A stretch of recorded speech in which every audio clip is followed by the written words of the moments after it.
The door slammed shut behind Lewis with a finality that echoed through the rainy Seattle night. At 17, he just confessed his deepest secret to his parents, that he was gay, and their response was to toss him out like yesterday's trash, his backpack the only remnant of a life that no longer wanted him. Shivering under a bus shelter, tears mixing with the downpour, he wondered if this was the end, until a kind-faced older man named Henry offered him a ride, changing everything in ways Lewis could never have imagined. Henry's truck smelled of old leather and faint pipe tobacco, a comforting contrast to the cold world outside. "You look like you could use a hot meal and a dry bed," Henry said, his voice gravelly but warm, eyes crinkling at the corners. Lewis hesitated, but desperation won out.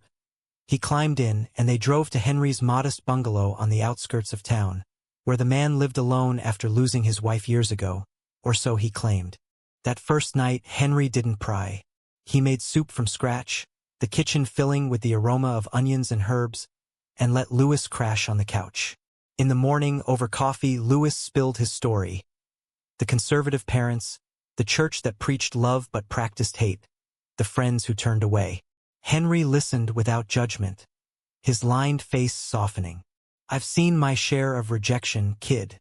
The world's not always kind to those who don't fit the mold." He offered Lewis a room, no strings attached, just until he got on his feet. Lewis, with nowhere else to go, accepted. Days turned to weeks.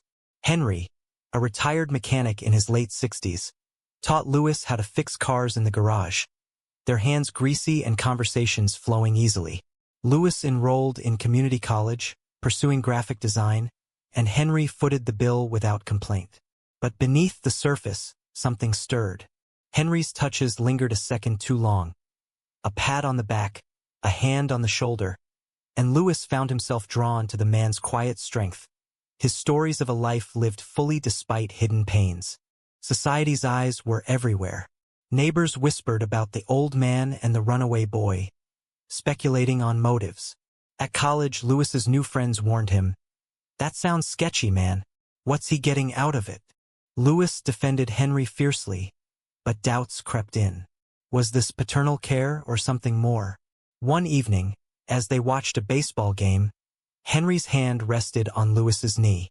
Lewis didn't pull away.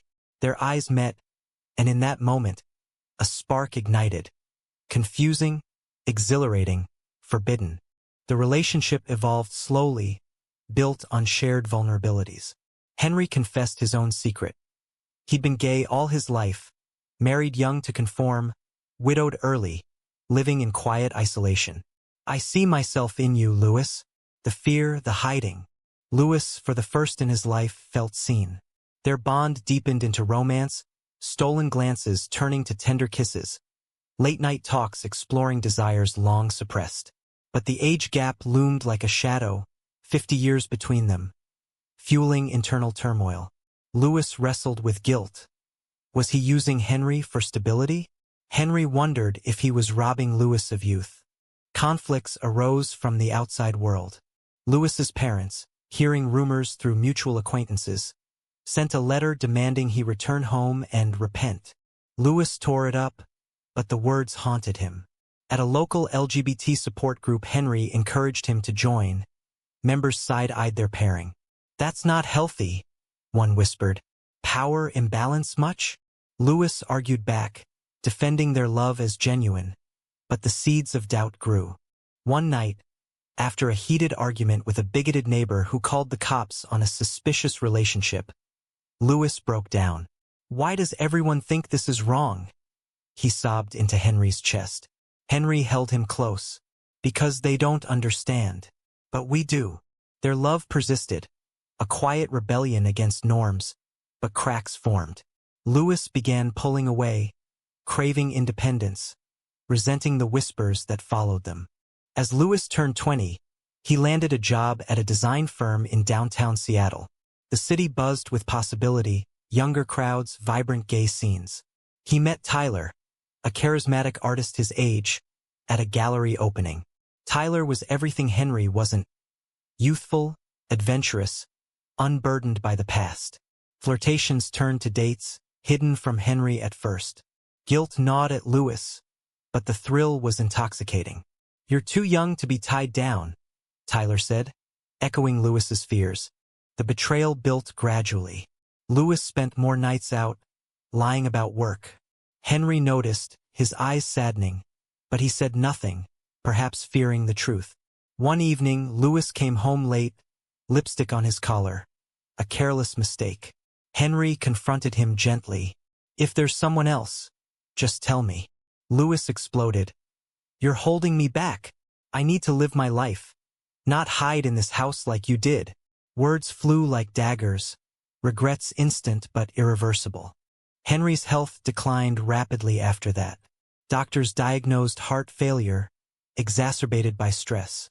Lewis, torn between remorse and resentment, visited sporadically. Tyler pushed him to move on.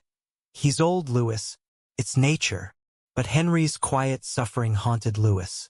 In his final days, Henry whispered, "I never regretted taking you in." Lewis held his hand, tears flowing, but the damage was done. The funeral was a small affair, mostly neighbors and distant relatives. Lewis stood graveside, Tyler by his side, feeling like an intruder. As the will was read, shocks rippled through the room. The lawyer's office smelled of polished wood and stale coffee, a stark contrast to the rainy cemetery where Henry's casket had been lowered just hours before. Lewis sat rigid in a leather chair, Tyler's hand on his knee offering little comfort.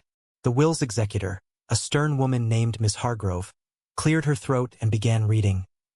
"To Lucinda Reed, whom I have come to love as my own, I leave my home, my savings, and a letter to be read in private."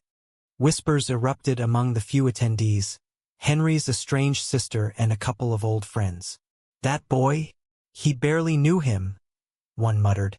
Lewis felt eyes boring into him, judgments he'd grown accustomed to.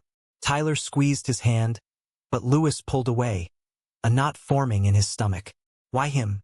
After the betrayal, the arguments, the abandonment? Back at the bungalow, Lewis opened the letter with trembling hands. Henry's handwriting, neat and deliberate, stared back. "My dear Lewis, if you're reading this, I've gone.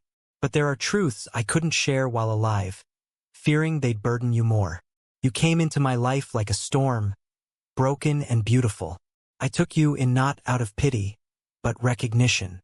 You see, I knew your parents long ago. Your father and I were friends in college, close friends, until he discovered my feelings for him. He rejected me just as he rejected you. I watched from afar as you grew, knowing the pain he'd inflict. When you were cast out, I couldn't stand by. But there's more. A DNA test I had done secretly confirms what I suspected. Your mother. She and I had a brief affair before she married your father. You are my son, Lewis. Biological, undeniable. I never told you because I wanted your love to be choice, not obligation. Our romance? It was real to me, but I see now the confusion it caused. Forgive an old fool for blurring lines. Live freely, my boy. Find happiness without shadows. With all my love. Henry." Lewis dropped the letter, world spinning. His son, the man who'd raised him, loved him romantically, was his father? Nausea hit like a wave. How could Henry keep this secret? The age gap, the intimacy, it all twisted into something grotesque. Society's whispers now screamed. Incestuous undertones, even if unintentional. Tyler read the letter next, eyes widening. "This is messed up, Lewis. He manipulated you." But Lewis defended instinctively. "No, he protected me." Doubt flooded in. Had their love been tainted from the start? Was it ever truly romantic, or a father's misguided affection? News spread like wildfire. A local reporter, tipped off by Henry's sister, published an article, "Hidden Heir? Gay Man's Shocking Paternity Reveal at Funeral." Comments sections exploded with opinions. "That's abuse," one wrote. "Beautiful story of redemption," countered another. Lewis's phone buzzed incessantly. Friends, ex-friends, even his biological parents demanding explanations. His mother called first, voice hysterical. "It's not true. Henry lied." But records Lewis dug up, an old photo of Henry and his parents' correspondence, hinted otherwise. His father remained silent, the rejection deepening. Lewis confronted them at their upscale home, the same door that had slammed on him years ago. "Why didn't you tell me?" Lewis demanded. His mother crumpled. "It was a mistake." Henry was persuasive. "Your father forgave me, but we couldn't risk the scandal." His father, stone-faced. "He's not mine. Never was." The words cut deeper than before, confirming Henry's truth. Back home, Lewis paced the rooms filled with memories. The garage where they bonded over engines, the kitchen of shared meals, the bedroom of stolen moments. Guilt consumed him. His betrayal, cheating with Tyler, abandoning Henry in his final months. "I was selfish," he whispered to empty walls. Tyler urged him to sell the house, start fresh. "This place is toxic." But Lewis hesitated. The inheritance wasn't just money. It was a legacy of love, flawed and complex. He broke up with Tyler that night. "I need to figure this out alone." Tyler left angry, calling Lewis ungrateful. Alone, Lewis joined online forums for those with similar stories, late-discovered paternities, queer family dramas. Stories varied. Some found peace, others rage. One user shared, "Blood doesn't define family. Choices do." Lewis pondered that. Henry's choice to hide the truth, protective or selfish.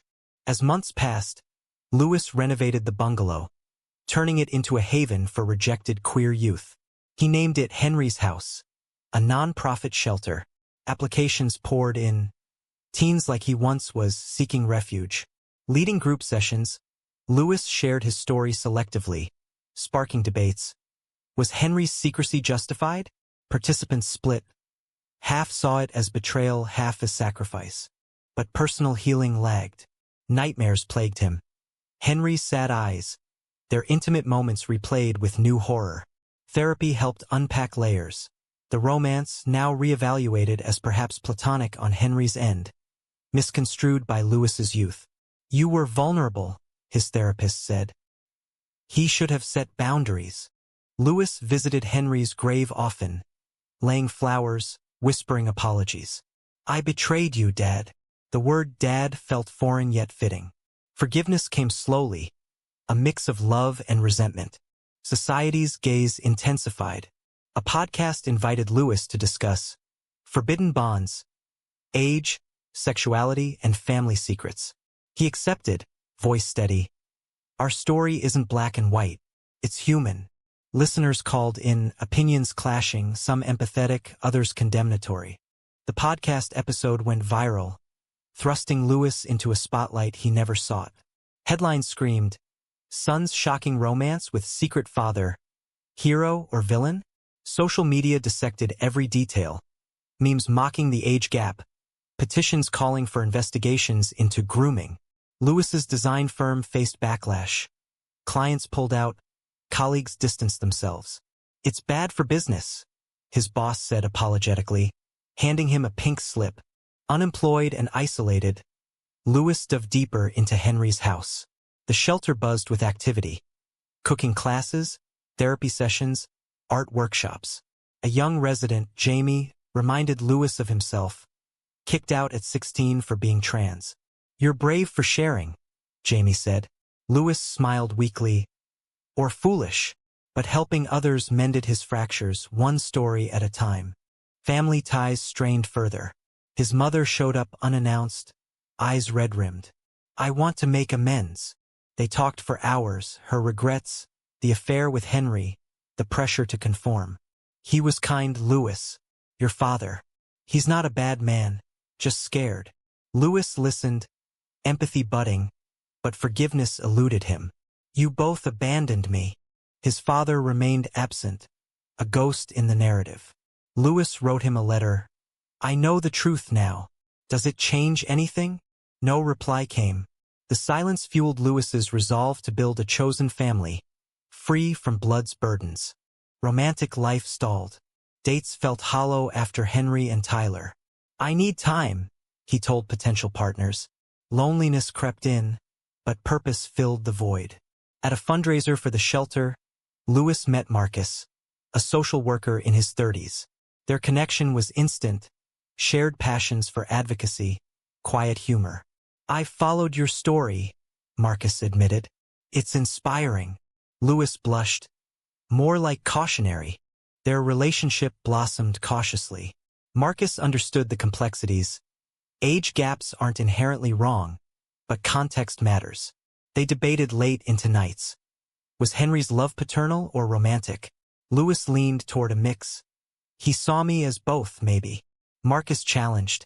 "And you? Did you love him that way?" Lewis paused. "I thought I did. Now, I'm not sure." External conflicts escalated. A conservative group protested outside Henry's house. Signs reading, "Protect our kids from predators." Police intervened, but the damage was done. Funding dipped. Residents feared. Lewis rallied supporters. "This is about love, not labels." A counter-protest formed, queer allies chanting solidarity. Media coverage swung. Some outlets praised Lewis's resilience. Others vilified Henry's memory. In therapy, Lewis unpacked the betrayal's roots. "I cheated because I felt trapped," he admitted. "By society, by him." His therapist nodded. "And the revelation? It reframes everything." Lewis nodded.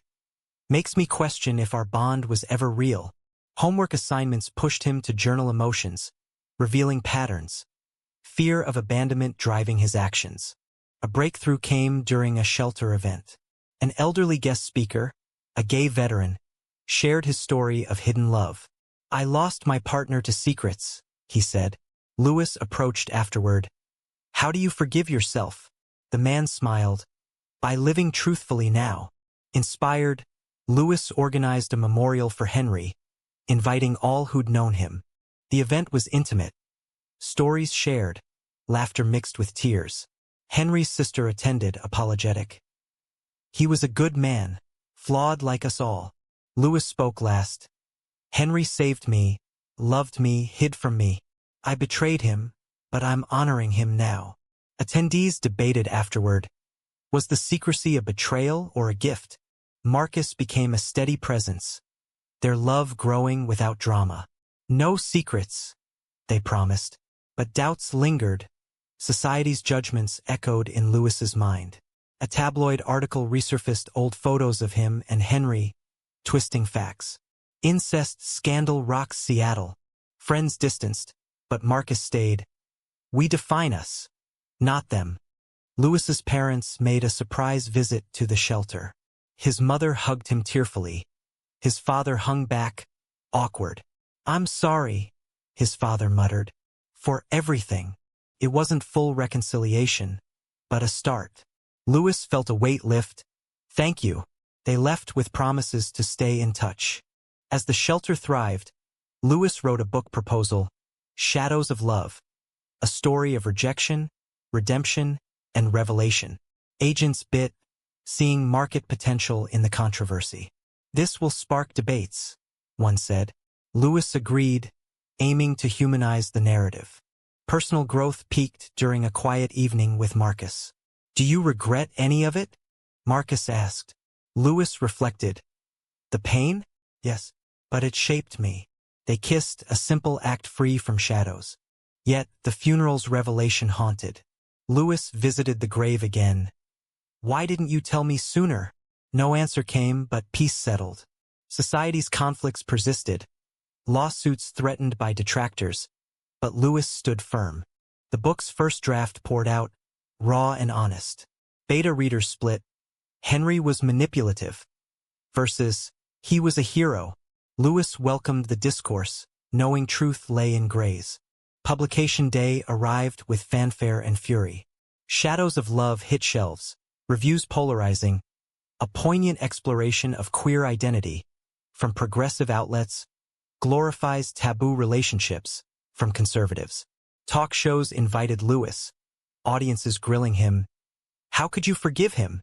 Lewis responded calmly, "Forgiveness isn't approval, it's release." Protests followed book signings, but supporters outnumbered foes. Letters flooded in, from queer youth finding hope, elders sharing similar secrets. One read, "Your story helped me come out to my kids." Lewis teared up, purpose reaffirmed. Henry's house expanded, branching to other cities. Funding surged from donations, grants. Lewis hired staff, including Marcus as program director. Their partnership blended professional and personal, a healthy balance. "We're building something real," Marcus said. Lewis nodded. Without the lies. Family reconciliation progressed slowly. Dinners with his parents became regular, conversations delving deep. His father opened up. "I was afraid back then. Of Henry, of myself." Hints of his own repressed feelings surfaced, adding layers to the rejection. "Maybe I envied him," he admitted. Lewis listened, empathy growing. "We all have shadows." A major conflict arose when a lawsuit hit. Henry's sister claimed the inheritance was coerced, citing the inappropriate relationship. Court dates loomed. Evidence dredged up. Letters, photos, testimonies. Lewis's lawyer argued, "Love isn't illegal." The trial became a media circus debating consent, power dynamics, family definitions. Witnesses testified. Neighbors recalling whispers. Friends defending Henry's character. Lewis took the stand, voice steady. "He was my father, my mentor, my love." Complicated, but true. Cross-examination was brutal. "Did you feel manipulated?" Lewis paused. "At times. But I chose to." The jury deliberated days, ultimately ruling in Lewis's favor. No evidence of coercion. Victory was bittersweet. Public opinion shifted slightly. More nuance in discussions. A documentary filmmaker approached. "Your story needs visuals." Lewis agreed, hoping to humanize further. Post-trial, Lewis and Marcus vacationed in Hawaii. A much-needed break. Beach walks sparked reflections. "What if Henry had told me earlier?" Marcus mused. Lewis shrugged. "Maybe we'd be different people." Their bond strengthened, free from past ghosts. Back home, a surprise. His father visited alone. "I read your book." Tears glistened. "I'm proud of you." They hugged. A first. "Henry would be too," Lewis whispered. The moment healed old wounds. The shelter hosted an annual gala, celebrating survivors. Lewis's speech highlighted choices. "We choose love over fear, truth over secrets." Applause thundered, but one attendee challenged. "What about the betrayal? Yours and his?" Lewis smiled. "Betrayals teach us. They don't define us." Book sales soared, royalties funding scholarships. Lewis guest lectured at colleges, sparking campus debates on ethics in relationships. Age gaps in queer communities, problematic or personal? Students argued passionately, Lewis moderating with wisdom earned from pain. Personal life flourished. Marcus proposed on a rainy Seattle night, echoing Lewis's fateful evening years ago. "Yes," Lewis said, ring slipping on. Wedding planning brought joy, invites extended to all, including his parents, who attended proudly. The ceremony was intimate, vows emphasizing honesty. No secrets, only us. Honeymoon in Europe allowed reflection. Henry's influence lingered positively now. Years passed. Henry's house became a national model. Lewis, now in his 30s, mentored countless youth. One, a gay teen named Liam, echoed his story. Rejected, rescued. "You're like Henry to me," Liam said. Lewis chuckled. "Learn from our mistakes." A health scare, Lewis's heart palpitations, mirrored Henry's decline. Tests clear, but it prompted legacy thoughts. "What will they say at my funeral?" he joked with Marcus. "That you lived fully," Marcus replied. Society evolved slowly. More acceptance, but conflicts persisted. Anti-LGBT bills threatened. Lewis advocating tirelessly. "We've come far, but not enough." The book's anniversary edition included new chapters. Post-revelation life, lessons learned. Forward by his father, a story of forgiveness. Lewis visited Henry's grave one last time before a move to expand the shelter. "Thank you, Dad, for everything." Peace settled fully. Expansion brought new challenges. Bureaucracy, funding hunts, staff trainings. Lewis thrived in the chaos, Marcus by his side. Their home, once Henry's bungalow, now bustled with foster kids on weekends, testing grounds for parenthood. "We're ready," Lewis said. Adoption papers filed. A bombshell dropped. An anonymous letter arrived, claiming more secrets. "Henry wasn't who you think." Enclosed, documents suggesting Henry had a criminal past, embezzlement in his youth covered up. Lewis investigated, uncovering truths. Henry had served time briefly, reformed before meeting Lewis's mother. The revelation stirred old doubts. Why more lies? Lewis confided in Marcus. Maybe he wanted a clean slate. They debated. Does past define present? Lewis chose mercy. He changed. That's what matters. Publicly, he addressed it in an op-ed. "No one's perfect. Henry's flaws don't erase his good." Responses varied. Some withdrew support, others praised vulnerability. Life normalized. Adoption approved. They welcomed twins, brother and sister. Queer-friendly upbringing ensured. "No rejections here," Lewis vowed. Aging gracefully, Lewis reflected on the journey. Rejection, embrace, betrayal, revelation. Highs and lows shaped a resilient man. Marcus's love anchored him, a contrast to Henry's complex bond. At a family reunion, blending biological and chosen, stories flowed. His father, now frail, shared regrets. "I wish I'd been braver." Lewis hugged him. "We all do." The shelter's impact grew global, partnerships forming. Lewis retired partially, writing a sequel, Echoes of Betrayal, Living After the Reveal. It delved deeper into societal conflicts, homophobia, ageism, family secrets, sparking fresh debates. In quiet moments, Lewis pondered the funeral's twist. It unveiled not just paternity, but life's intricacies. "Was it all worth it?" he asked Marcus. "Every bit," came the reply. Years later, at a TED Talk, Lewis concluded, "Our stories are messy, controversial, human. They challenge norms, force growth." Standing ovation followed. Retirement brought travel, advocacy continuing remotely. Grandkids visited, hearing sanitized tales. Grandpa Henry was a hero. Final reflections came on a Seattle bench, rain falling softly. Lewis smiled. Full circle. But one question lingered, open for debate. Was Henry's decision to hide his paternity a selfless act of love, or a selfish betrayal that caused more harm than good?